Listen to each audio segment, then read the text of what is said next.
পারদপতন ফের কলকাতায়, শীতের আমেজ রাজ্যে সর্বত্র, জারি কুয়াশা সতর্কতা। জানিয়েছে আবহাওয়া দপ্তর, আগামী 7 দিন এমনই থাকবে আবহাওয়া। সঙ্গে উত্তরের হাওয়া, শীতের আমেজ ভালোই মতোই অনুভব হবে। তবে এখনই জাঁকিয়ে শীত পড়ার সম্ভাবনা নেই।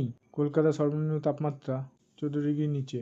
তাপমাত্রা কিছুটা কমছে। 6 ডিসেম্বর 14 ডিগ্রি সেলসিয়াসের নেমেছিল তাপমাত্রা। 6 ডিসেম্বর 14 ডিগ্রি সেলসিয়াসের নিচে নেমেছিল তাপমাত্রা। 12 ডিসেম্বরে তাপমাত্রা ফের নামলো।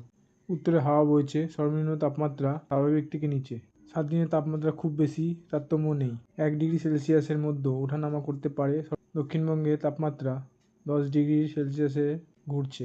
আগামী কয়েকদিন পশ্চিমবঙ্গে জেলাগুলিতে 10 থেকে 12 ডিগ্রি সেলসিয়াসের মধ্যে থাকবে তাপমাত্রা। উপকূলের জেলাগুলিতে তাপমাত্রা 14 থেকে 15 ডিগ্রি সেলসিয়াসের মধ্যে থাকবে। সকালের দিকে কুয়াশা সম্ভাবনা হালকা মাঝারি থাকবে। কয়েক জায়গা কুয়াশায় দেখা যাবে না, কুয়াশায় ভরে যাবে, তবে ঘন কুয়াশার সতর্কতা নেই। বৃষ্টির কোনো সম্ভাবনা নেই।